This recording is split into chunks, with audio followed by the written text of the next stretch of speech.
And so what happens is that when I mention this to people, and this happens quite a bit, everybody and their mother comes up with these examples of a screenwriter who has camera angles in their script, and they become wildly successful. And every single time, it is a writer-director, like the Coen brothers. Their first draft scripts have camera angles in them. Well, because they're going to shoot the bloody thing, and that's okay. And they've already got someone bought in on the story, and they've got the finance. But in order to sell a story, you really need to sell the story, not the movie, and how you're going to do it. So, I mean, that's one thing that just, it's one of these myths that I think not so much of a myth is that it's a fact that if you're trying to sell a story, you need to tell a story and not tell people how to film it. Absolutely, I so agree. We make the distinction, most of the story consultants, script consultants that I know who are my colleagues that I discuss these things with, we take great pains to make the distinction for writers, particularly new writers, between a shooting script and a reading script or a selling script. So the script that gets shot, which is often what people read when they start reading scripts, you're told, well, read a lot of scripts. Okay, that's all well and good, but often what's available is the shooting script. Exactly. And it has a shorthand that, anybody in production knows how to read. So it's a different kind of creature than a script which is written to sell. Yeah. And it's really different. And in those selling scripts, absolutely, you do not want to jerk around the attention of the reader by putting in those directions, by putting in that production stuff that just really doesn't need to be there. And I'm a big advocate of using adjectives and adverbs in a reading script, in a selling script. You have to make it a pleasure to read. You have to make it engaging. That's interesting. That shatters a myth. It does. Yes. It does. And, and a lot of people say, you don't need all that stuff, Well, those fads come and go, Yeah. I mean, look what was selling in the early 80s and look what was selling in the early aughts, and, it's different. So these are fads, they come and go, but good writing and good storytelling is always evocative and engaging. Do you think that every story has to come from a myth? Okay. I don't think that everybody who sits down to write a story is going to be consciously referring to a myth when they do it. However, I think that every engaging story, every good story, has a resemblance to a myth because myths are the stories that we tell ourselves to explain the world around us and within us. And we've been telling these same stories for thousands and thousands and thousands of years. So, in my work, somebody can have never read, never heard about any myths at all, write a wonderful screenplay, and I can identify its mythic background. Because it's just like it's like a key in music. It's like a frequency of color. You just naturally tap into that sort of thing. It's all your own and it's original and its presentation is unique to you. But the theme,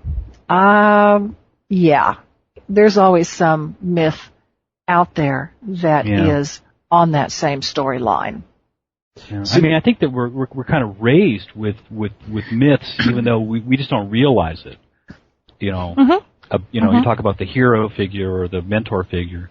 One other thing I was actually going to bring up is that there was this. What was it? The expression here? There's only two plots that exist in the entire world. I think I've heard. I think you've heard it too, Pia. Yeah, a stranger comes to town and someone leaves town on a journey, and that's it.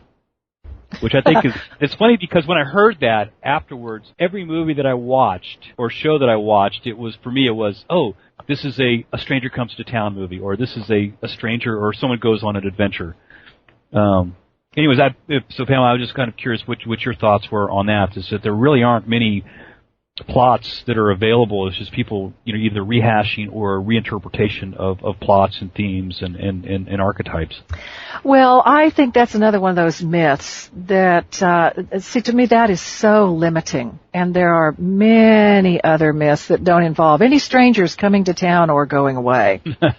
So that's too limiting. It's a way to look at things, but it's only a slice of the pie. Mm-hmm. And, Joseph Campbell himself, a couple of years after the Hero with 1,000 Faces came out, came back and said, "Oh, hey guys, guess what? That monomyth thing I was talking about? Not so much. There's a whole bunch of other things out there too." It's funny because I've got a piece of paper in front of me that says, "Do not mention, Joseph Campbell." I was wondering how long this would go before somebody mentioned Joseph Campbell. I've read it. It's funny because after you read it and then you watch movies and things, it's suddenly you're pulling these things out that there's really nothing new. This is just a rehash of, Hercules or as you say, Prometheus, which I think is incredible. Yes. So I guess I think I tend to stereotype and limit myself, having read that I kind of naively believe that there's really nothing new in the world. It's just, everything is just something being rehashed and delivered a little differently that catches the viewer or catches the reader. When you think about it, really that's the way the world works though, because everything that's new in the world is all made of the same atoms and molecules that were always here. And so we're all just rehashes of what was here before, and so it makes sense that stories are all just rehashes of what was there before. Yes, and I would build upon that last statement there and say that it's not so much that there isn't anything new, but that there's more than just that hero's journey.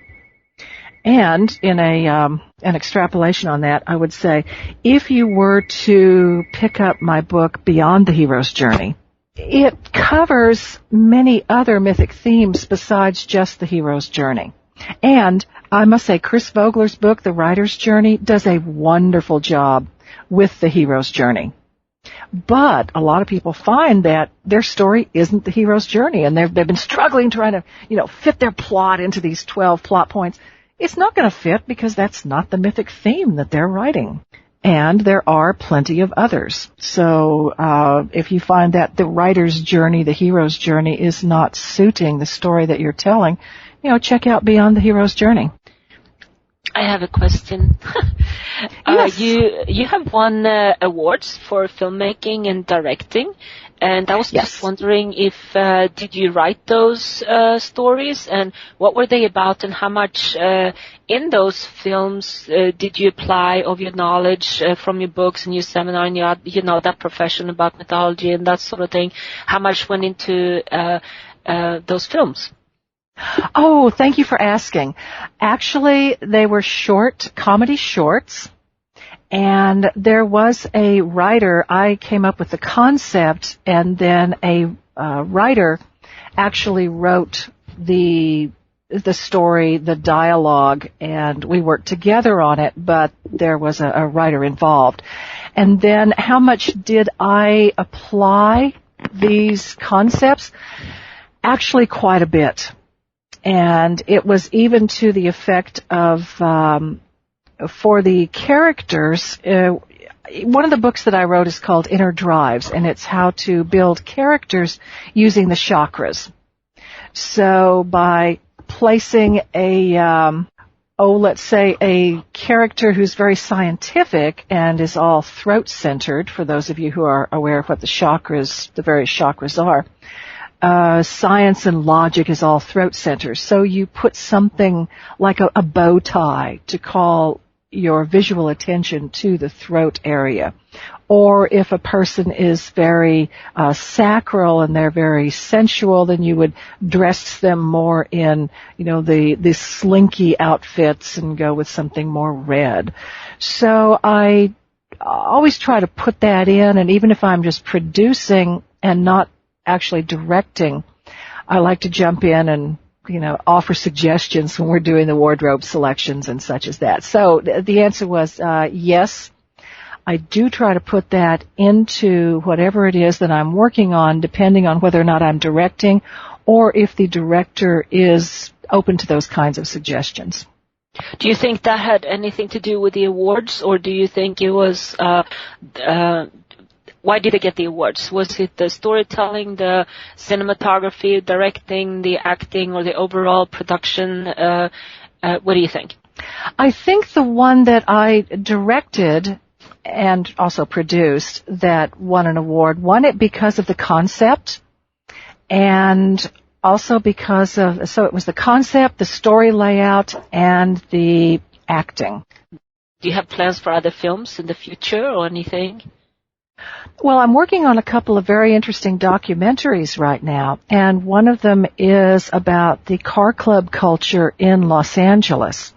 And on that one, I'm producing.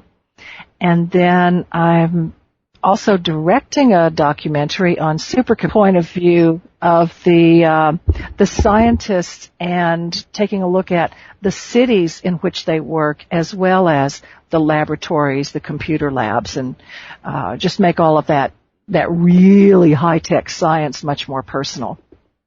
What do you prefer? Do you prefer a story that's written, or do you prefer documentary? I'm only asking because I'm a pretty big fan of documentaries myself, and I have attempted to make some myself. I just love people, and I love to hear people and why they do what they do and their lives and things like that. So in a way, even though I try to write screenplays, that actually appeals more to me than filming something that now this happens, then that happens. I love when people just tell me what's going to happen next. You know what I mean?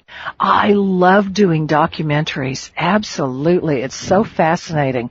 And I guess I'm kind of schizophrenic that way. I also love working on fiction, but yeah, there's something so interesting about going into a world that you don't know and having to learn enough about it to translate what the experts are doing. I've been so fortunate in that I've gotten to go many places around the world and dive into lots of different fields of study and work, and, you know, from computer science to space exploration and military and indigenous peoples, and it's just fascinating.